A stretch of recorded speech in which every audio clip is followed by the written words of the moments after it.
Good evening and welcome to NTD News. I'm Stephanie Cox. Here are today's top stories. The Supreme Court votes that DACA can stay. Justice Clarence Thomas, in his dissenting opinion, says the court is avoiding what's legally right because it's politically controversial.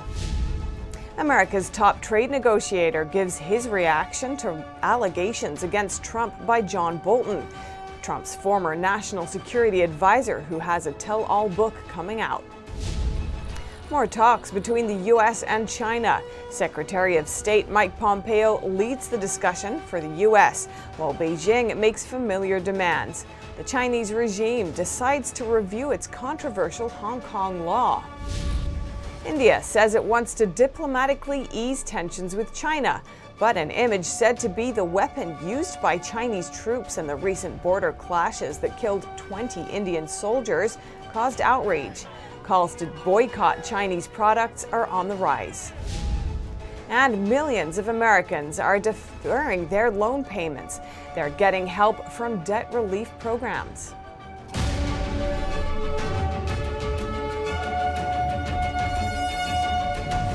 The Supreme Court votes to allow DACA to continue.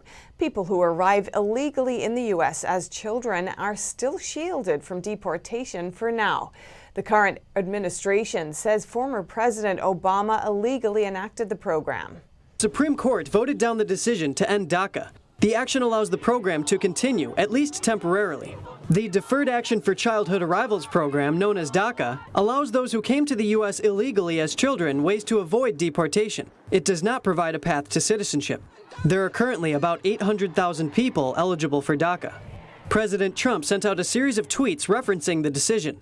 Quote, "I am asking for a legal solution on DACA, not a political one, consistent with the rule of law. The Supreme Court is not willing to give us one, so now we have to start this process all over again."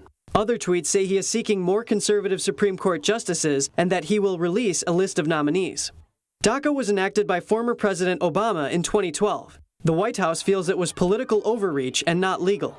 The decision was made with 5 justices not agreeing to stop the program, and 4 who say DACA needs to end. Chief Justice John Roberts joined the liberal bloc of the court in his decision.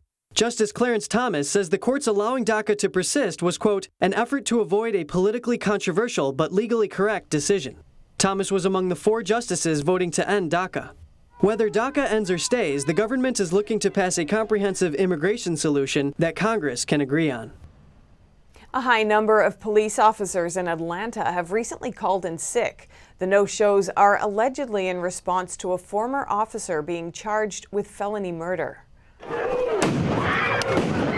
While protests have ensued across the nation over the recent incidents of police brutality, another kind of protest may be taking place. In the city of Atlanta, a number of police officers have called in sick. The wave of call-outs, dubbed the Blue Flu, comes after felony murder charges were laid against former police officer Garrett Rolfe. The president of the police union said some feel Rolfe's firing came too soon before an investigation and that his charges were rushed for political reasons. Officer Rolfe was involved in a fatal encounter with Rayshard Brooks. He's the one who allegedly shot Brooks during the incident. Atlanta's police union reported that police officers residing in zones 3 and 6, where the fatal police shooting occurred, have walked off the job. Superiors within the Atlanta Police Department were reportedly calling for law enforcement from county and state agencies and were not getting it. America's top trade negotiator, Robert Lighthizer, says allegations that President Trump asked Chinese leader Xi Jinping for help to win re-election are, quote, absolutely untrue. The allegations are part of John Bolton's controversial memoir, The Room Where It Happened, due out June 23rd. Excerpts from the book were published by some media yesterday. Bolton was Trump's national security advisor from April 2018 to September 2019, when he was fired by Trump over policy differences. Lighthizer told a Senate Finance Committee hearing that Bolton's claims are, quote, absolutely untrue, never happened, adding that he was there and he has no recollection of that ever happening. And on Tuesday, the Trump administration sued to block Bolton from publishing the memoir, arguing that parts of it were rife with classified information. And in other news, the Epoch Times senior China reporter Joshua Phillip provides some important background to Bolton's allegations. Phillip says all you have to do is look at the reporting at the time. Yes, Trump was talking about the 2020 election with Chinese leader Xi Jinping, but Bolton appears to have mischaracterized what was said. And so the context of this is important. Trump was not trying to encourage the CCP to interfere in U.S. elections. He was pressuring Xi to stop interfering in U.S. elections. That was at a time when the Chinese regime itself was being accused of putting a 25% tariff on U.S. soy imports. And at the time, even according to Forbes, even according to LA Times at the time, had used that to interfere with the U.S. elections. They were accused, the Chinese Communist Party was accused at that time of flipping the U.S. midterm elections from red to blue in many, say, heartland parts of the U.S. And just about every major media in 2018 was stating that, and they're not telling you that now. A former counterterrorism analyst will spend 2.5 years in prison after he pleaded guilty to the Espionage Act. Henry Kyle Fries gave classified information on Russian and Chinese weapons systems to 2 American journalists and a consultant. The prosecution said he disclosed classified information on 19 occasions. An assistant attorney general for national security says publishing the information endangered U.S. national security. The information he shared showed up in articles and tweets written by CNBC and MSNBC reporters. Fries pled guilty to the Espionage Act and faced up to 10 years in prison. He has been sentenced to 30 months behind bars. The Espionage Act could have also been used to prosecute the recipients of the leaked information. And in other news, as U.S.-China relations sour, a face-to-face talk between Secretary of State Mike Pompeo and a top Communist Party policymaker does little to bring the two sides together. The face-off ended with seemingly little gained for either side. A meeting between Secretary of State Mike Pompeo and Communist Party Politburo member Yang Jiechi gave each side the opportunity to raise matters of contention face-to-face. And there are plenty. The high-level talks in Hawaii covered multiple points of friction that have dramatically worsened this year. Each had demands of the other. Yang told Pompeo that Washington needs to respect Beijing's positions on key issues and work to repair relations. He said the U.S. should halt its interference on matters like Hong Kong, Taiwan, and Xinjiang. There was little room left for any suggestion of Beijing backing down. Pompeo stressed the need for fully reciprocal dealings between the two nations and full transparency and information sharing in handling any future virus outbreaks. Both points are central to the demands the U.S. has made of the regime over recent months. Already this week, foreign ministers of the G7 countries, including Pompeo, issued a statement calling on China not to follow through with its Hong Kong law, which critics say will snuff out the rights of Hong Kong's pro-democracy protesters. While the meeting was underway, President Trump signed legislation calling for sanctions against those responsible for putting Uyghur Muslims in China's Xinjiang re-education camps, to which Beijing responded, demanding the immediate undoing of this action and threatened countermeasures of no specific description. The president noted that he would regard some requirements of the bill as advisory, not mandatory, as it might limit his constitutional authority to conduct diplomacy. Some developments after the meeting. President Trump tweeted this afternoon that the U.S. maintains a policy option of completely decoupling from China. Secretary Pompeo tweeted that at the meeting, Yang recommitted to honoring all of the obligations of Phase 1 of the trade deal. And this morning, China said its top decision-making body will review the draft of the Hong Kong law. And President Trump is extending existing U.S. sanctions on North Korea, mostly because of the country's nuclear weapons program. In a notice sent to Congress, Trump wrote that he's continuing the national emergency with respect to North Korea that was first declared in 2008. The executive order calls for sanctions on North Korea for its nuclear and ballistic missile programs. Trump stated that North Korea's policies and nuclear weapons pose a threat to U.S. national security. He added that the regime's policies also destabilize the Korean peninsula and are putting U.S. armed forces and U.S. trading partners in the region at risk. And up next, New York State's House of Representatives primary election is coming soon. 3 candidates, including Socialist Democrat Ocasio-Cortez, debated for the seat in the 14th district. Plus, see how dentists are using innovative technology to keep their patients safe from the CCP virus as they reopen. That and more when we return.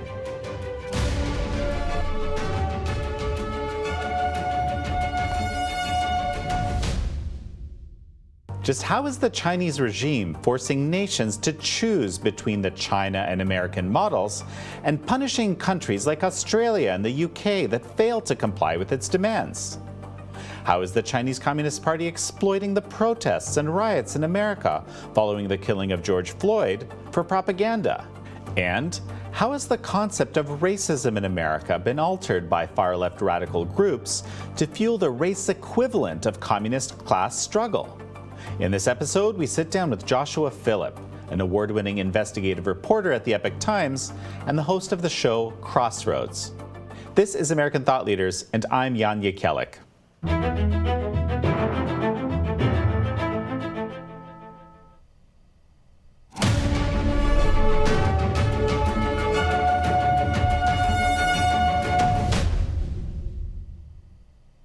Congress's youngest and arguably one of its more far-left lawmakers debated with 2 opponents running to take her seat this November. NTD's Miguel Moreno has more on the candidates. Congresswoman and Socialist Democrat Alexandria Ocasio-Cortez debated with 2 candidates over New York's 14th district, just days away from the state's House primary. Last year's failed Amazon HQ2 deal was brought up, and Ocasio-Cortez's role in pushing those expected jobs away. I have talked to so many people who, if they know one thing about AOC, it's that she drove away 25,000 jobs and all the other jobs that would have come along with it. Well, one of the things that we saw from experts who deal in these types of huge tax subsidy boondoggles is that they don't offer return on investment. You will hear probably from many other people about this figure of 25,000 jobs, 25,000 jobs. Those jobs were not coming. With rejecting Amazon, my thing was the small businesses. When any type of company comes in, I believe it brings more hope to small businesses.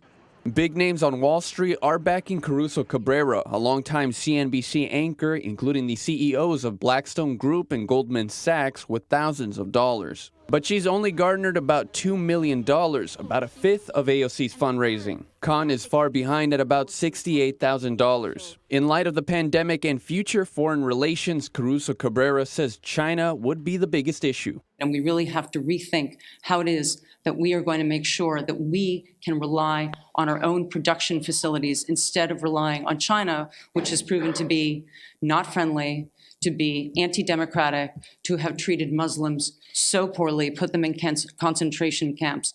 AOC also says the U.S. should stand up against human rights abuses in China and anywhere else. The primary election is on June 23rd, but early voting starts on the 21st. Miguel Moreno, NTD News. Dentists in New York City are taking every precaution to keep their patients safe from the virus. One office is using lasers, air purifiers, and vacuums to minimize the risk of spreading the disease. NTD's Kevin Hogan spoke to a dentist who has more patients than he can treat at the moment. At Dr. Bertman's office, they're doing everything they can to make a trip to the dentist as safe as possible. The staff wear full PPE, and they only let 1 patient in at a time.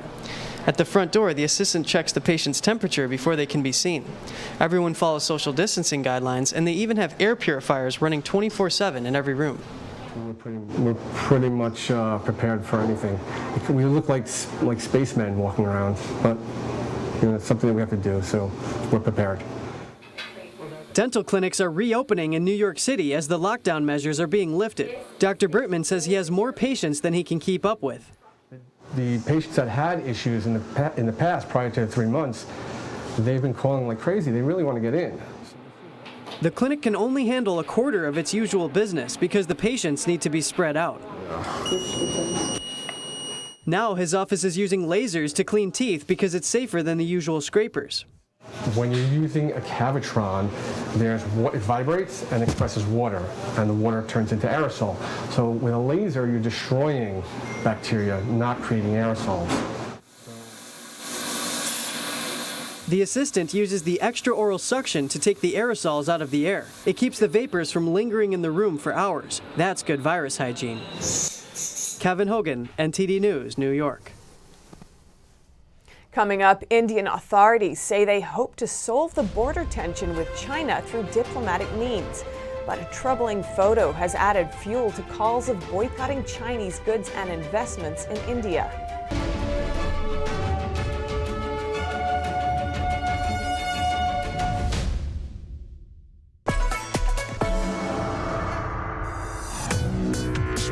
Viewers have described China Uncensored like The Daily Show, but about China. At the beginning, I was super excited when I got 500 views, and now the show's grown to about 500,000 subscribers on YouTube. One episode reached 7.9 million people. I'm a little freaked out that many people have seen my face. In 5 years, I see China Uncensored as the sole source of edutainment worldwide.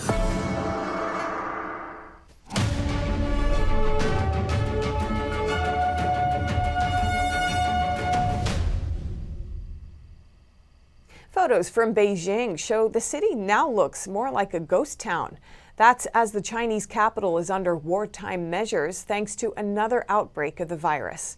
NTD's Tiffany Meyer brings us more. The chief epidemiologist at China CDC says the virus outbreak is under control in Beijing. But is it really true? Since China's infection figures can't be independently verified, we take a look at other aspects instead. Wartime status was declared for the entire city of Beijing and its population of over 20 million people. That's after a handful of other districts were given the same status earlier this week. All long-distance bus lines out of Beijing have been suspended. The ticket hall of a major bus terminal and train station is empty of its usual passengers, and no travelers can be seen on the subway. And the center of the city, Tiananmen Square, is also empty. The same is true for a nearby park, except for policemen seen in formation. Even one of the capital city's busiest streets now resembles a ghost town. Outside a military building, a person wearing protective gear waits for visitors. And some deliveries en route to Beijing from other areas have been blocked from entering the city. Residents living nearby to markets with confirmed virus cases are being forced to get tested, but not right away. The longest wait time is 3 months. One photo suggests that Beijing is in need of outside help. A medical team from Jiangsu province is captured before they set out for Beijing in order to help with the outbreak. India said it will use diplomatic channels with China to de-escalate the recent border clashes. But anti-China sentiment and calls to boycott Chinese products are on the rise in China after photos of Chinese weapons were released by media. This is said to be the weapon Chinese troops used in the recent border clash with Indian soldiers. The image was widely circulated on Twitter and has provoked outrage among Indian netizens. The two countries haven't commented on it, but an Indian official passed the image to BBC and said the Chinese used the weapons. 20 Indian soldiers were killed. China did not release their casualties. India said Thursday it was using diplomatic channels with China to de-escalate the standoff. An Indian media outlet reported earlier this week that authorities have given the army a free hand to act as per need in the border region without looking towards Delhi. After the clash, Chinese state-run media broadcast footage of Chinese army drills in Tibet.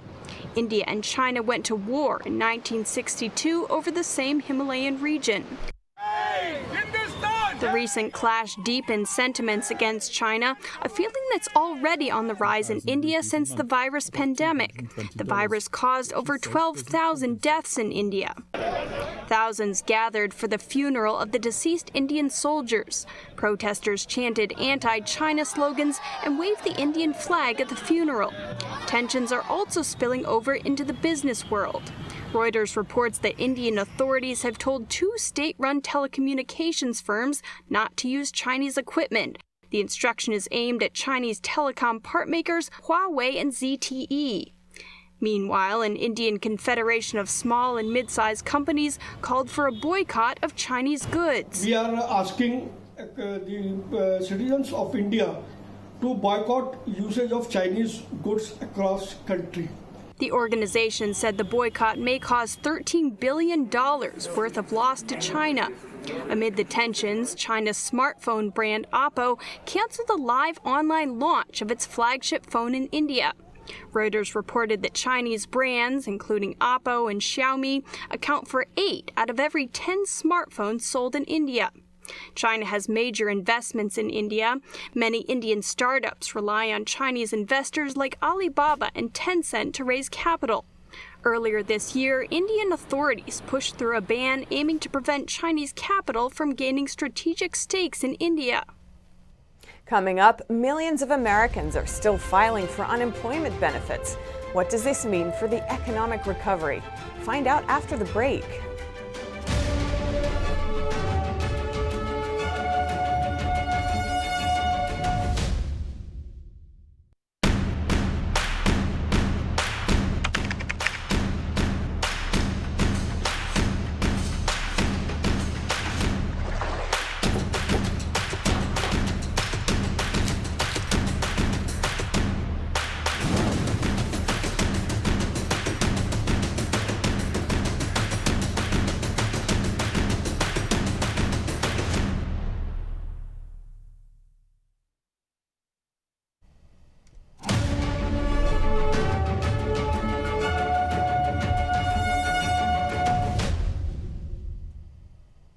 Over 1.5 million Americans filed unemployment claims for the first time last week.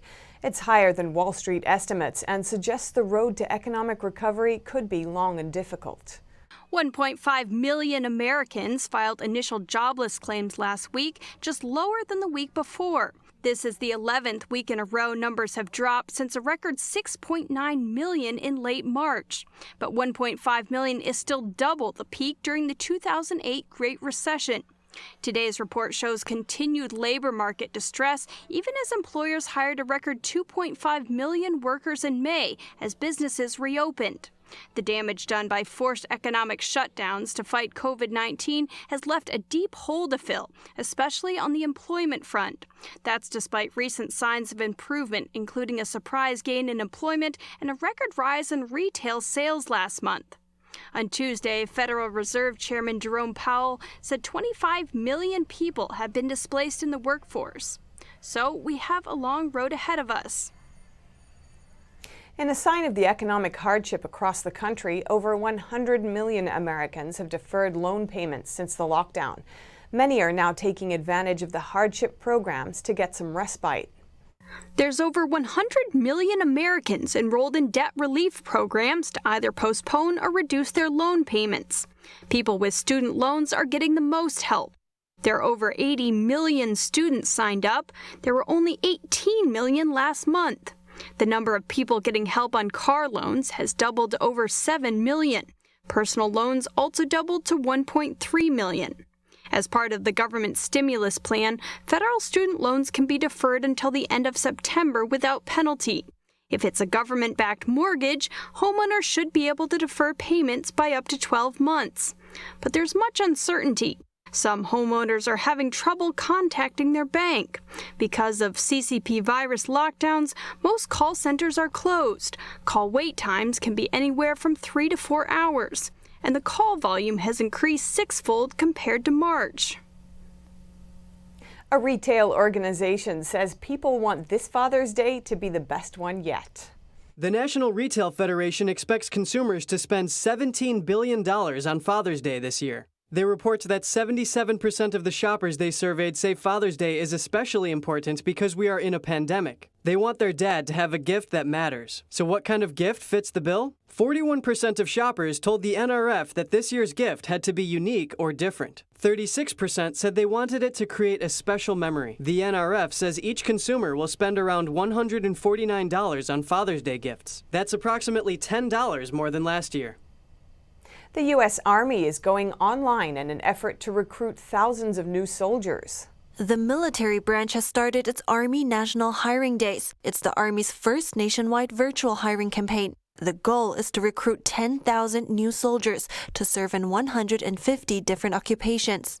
According to its website, those who enlist during this time could receive an extra $2,000 bonus or a 4-year scholarship. To enlist, you must be a U.S. citizen or permanent resident between the ages of 17 and 34, have graduated high school or received your GED, and met medical and physical requirements, among other stipulations. The Army National Hiring Days is already underway. It wraps up on July 2nd. Even though the 2020 Summer Olympics aren't happening for another year, gymnast Simone Biles isn't on vacation. The most decorated American gymnast ever is practicing a new skill. The move is called a triple twisting double back. The balance beam dismount takes less time to perform than to say. While Biles is still training for the Tokyo Games, this move won't be in her routine. The gymnastics international governing body says it's too dangerous. And that's the end for our broadcast audience, but the show continues on our NTD YouTube channel. Thanks for watching. I'm Stephanie Cox.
French President Emmanuel Macron in London today, commemorating the 80th anniversary of a famous wartime broadcast by the French resistance leader General Charles de Gaulle. He also spoke business with British Prime Minister Boris Johnson. Our UK correspondent Jane Werrell has more. A ceremony to mark a shared history while trying to keep a distance. The Prince of Wales and the Duchess of Cornwall welcomed French President Emmanuel Macron to the UK, a visit on a significant day. 80 years ago, on June 18th, with permission from Winston Churchill, the then little-known French General Charles de Gaulle sent an appeal via the BBC in London to France, urging his countrymen to not give up their fight against the Nazis. It was here in the BBC headquarters building behind me that General de Gaulle broadcast his historic message calling for wartime resistance. So he was a unknown general just on the 18th of June. He started his public life just behind us, and after he became a national hero. As the French government surrendered to Nazi Germany, de Gaulle fled to Britain and set up the Free France, a government in exile. General de Gaulle later made it eventually played a part in the liberation of France in World War II. Macron awarded London with the Légion d'honneur, France's highest honour to commemorate the city's help during the war. I wanted to show the infinite gratitude of the French Republic to the City of London by exceptionally awarding it with the Cross of the Legion of Honor. And the UK government said 4 French resistance fighters will receive honorary awards in recognition of their role. The 2 leaders enjoyed a flypast of the UK's Red Arrows and its French counterpart. For Johnson and Macron, it's not just a day of remembering the past. They spoke about relaxing the 14-day quarantine between the 2 countries. Macron was exempt from it as a representative of a foreign country on business. And on Brexit, Johnson said in a statement later that he doesn't think it makes sense for post-Brexit talks with the EU to continue into the autumn. Jane Worrell, NTD News, London. In a poignant moment, tributes have poured in for British singer and songwriter Dame Vera Lynn, who died today, age 103. Dame Vera is remembered as a performer who boosted morale for troops on the front line during World War II. And the Bank of England has unveiled another big stimulus for the UK economy. The central bank will increase its government bond buying program by $125 billion. Interest rates will stay at 0.1%, the lowest in its history. Officials expected the UK economy to shrink by a quarter between April and June from the first quarter, but more recent indicators suggest it's starting to bounce back.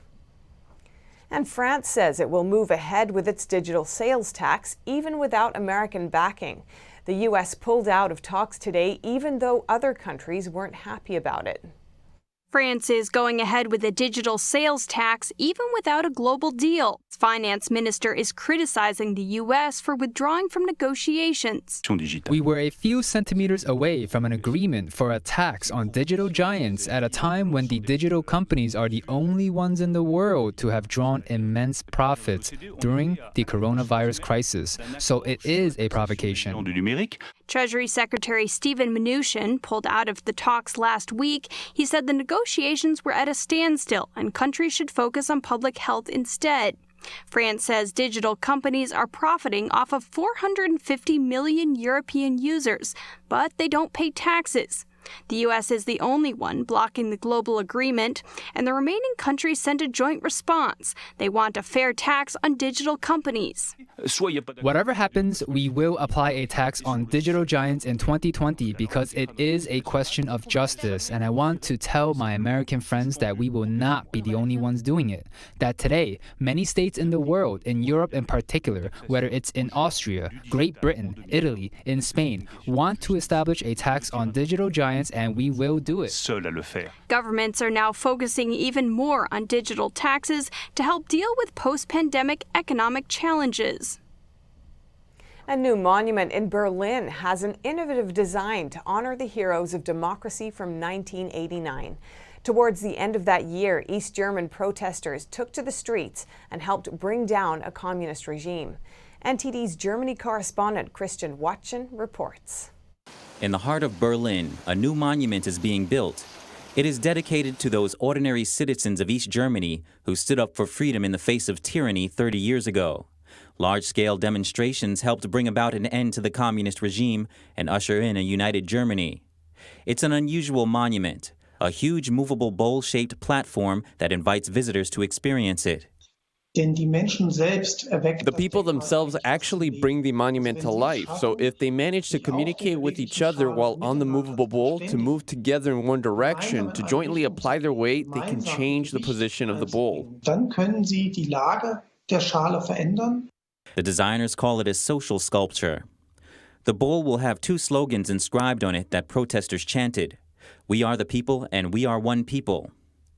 Like the protesters of East Germany, visitors to the monument can choose to interact with each other and literally stand together to make the bowl move.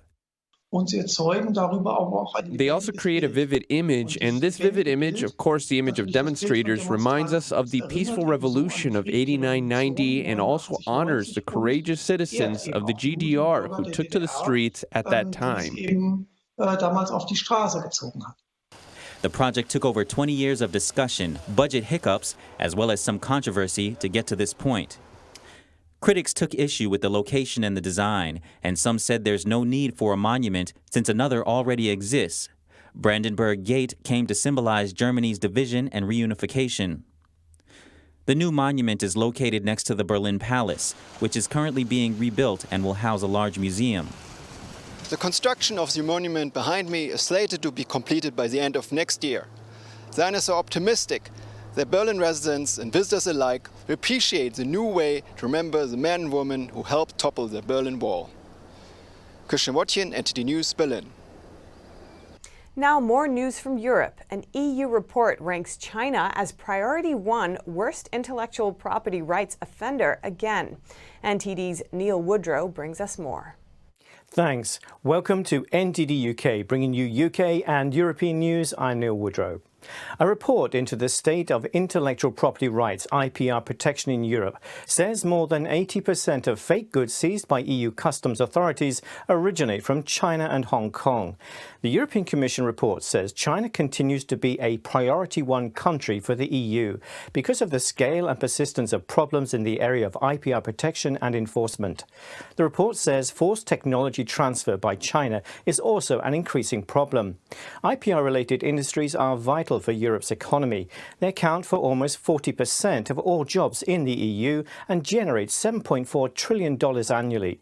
Staying in Europe, state-backed foreign firms will have a harder time buying EU companies under a proposal by the bloc's executive.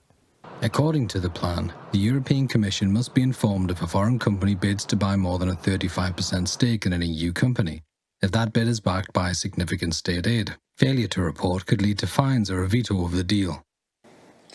The role of the Commission is to uphold the single market and to take action when third country subsidies their companies and distort the level playing field within our union. Unlike the United States, the EU lacks tools to scrutinize foreign investment deals. The EU and its member states are worried that foreign powers like China will take advantage of the economic downturn and buy up European firms. It is a priority to protect that level playing field against the harm that foreign subsidies can do. If passed, the proposals would take effect next year. On to France, the trial of Lamine Diack, the former head of athletics governing body, concluding in a Paris court today. Diack is facing charges of corruption, money laundering and breach of trust linked to a Russian doping scandal. Prosecutors allege he solicited $3.9 million from athletes suspected of doping to cover up the allegations. His son, Papa Massata Diack, is also on trial in absentia. He fled to his native Senegal when the investigation began. Senegal has refused to extradite him. Lamine Diack's lawyer was upbeat as he arrived in court. Very relaxed, confident. You'll be able to hear our defense speech and the arguments we will explain. The 87-year-old has been under house arrest since 2015. Prosecutors are asking for a 4-year jail term and 5 years for his son. Both also face fines of about $560,000. Verdicts are expected in coming months. Diack could yet further damage athletics' image, as he is also under investigation in another French probe into bidding contests for the 2020 Olympics and other major competitions. Moving on, the UK is now working with Apple and Google to improve its CCP virus tracing app. The British government will switch to Apple and Google technology for its test and trace app, ditching its homegrown system. The app was designed to track anybody that a person with coronavirus symptoms came into close contact with. The NHS-X excelled at measuring distance between two users, but it only recognised 4% of Apple phones and 75% of Google Android phones during testing. So as it stands, our app won't work because Apple won't change their system, but it can measure distance, and their app can't measure distance well enough to a standard that we are satisfied with. The NHS-X app started trials in early May and was supposed to roll out to the whole country 2 weeks later. That rollout has been postponed. We're not going to put a date on it, I'm afraid, because I'm absolutely determined that whilst this technology can help, it's got to be working effectively. Both systems alert people when they have been close to a CCP virus patient. The other big difference between the two apps is data collection. The government preferred a centralized model, collecting GPS data on users, while the Apple-Google model is decentralized, allowing for more privacy. Staying in the UK, in a town about 50 miles northwest of London, residents are loving a contactless way of food delivery. Every day, a fleet of robots are ferrying food to their front doors. The last 2 years, Starship Technologies has been robo-delivering groceries and takeaways in Milton Keynes, a town of about 250,000 people. Because of the CCP virus pandemic, demand for robot delivering is surging. We've more than doubled our delivery robot fleet to more than 100 robots. It's the largest fleet of delivery robots in the world. The robot is very easy to use. Customers place orders through an app. After shop staff put the food in, the robot heads out. When it arrives, the customer unlocks the box with their phone and voila. It was much easier to actually get one of the robots and quicker. And it was actually really good because we ordered ice lollies, they didn't come melted, so it was pretty good. This year, the San Francisco-based company is expanding into another 6 cities, including Washington, D.C. That's all from the NTD UK newsroom for today. Back to New York. Professional tennis is returning. Tournaments announced the dates they plan to continue, and in Italy, the final of the Coppa Italia has been played, but soccer star Cristiano Ronaldo did little to shine. Professional tennis is set to return. The men's ATP and women's WTA issued revised calendars for their tours. The men's tour will resume on August 14th in Washington, D.C., while the first WTA event will be staged in Italy from August 3rd. Serena Williams will play at this year's U.S. Open. Some feared she wouldn't attend the tournament due to the strict health protocols. A number of top players like Novak Djokovic and Rafa Nadal have expressed concern about attending the U.S. Open. The world's top golfers will continue to shake off the rust as they return to competition at this week's RBC Heritage in South Carolina. The PGA Tour returned last week in Fort Worth, Texas, after a 3-month break. The effect could be seen in the players. The world's #1 golfer Rory McIlroy finished far behind his usual ranking in a share of 32nd place. Celebrations erupted on the streets of Naples as Napoli claimed the Coppa Italia after beating Juventus. The game ended 0-0 after 120 minutes, so the penalties had to break the tie. Naples finished 4-2 after penalties. Napoli had the best chances throughout the game, while Juventus forward Cristiano Ronaldo saw little of the ball and had a frustrating evening. 2 Long Island police officers made an unusual rescue yesterday. A red-tailed hawk is now free from a truck's bumper. The bird of prey somehow got entangled on one of the vehicles in Freeport, New York. The officers came across the truck in a parking lot. The driver didn't seem to notice the bird was hitching a ride. The police freed the hawk from the bumper, then called the nonprofit Volunteers for Wildlife, who came and collected it. The red-tailed hawk is recovering at the Wild Animal Rescue Hospital until he can fly again. And a tiny tiger, hand-raised by zookeepers, is now the star of Madagascar Zoo in Western Russia.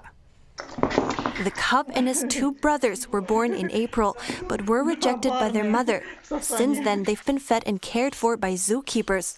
The tiger cubs were given a special formula based on goat's milk with vitamins and probiotics.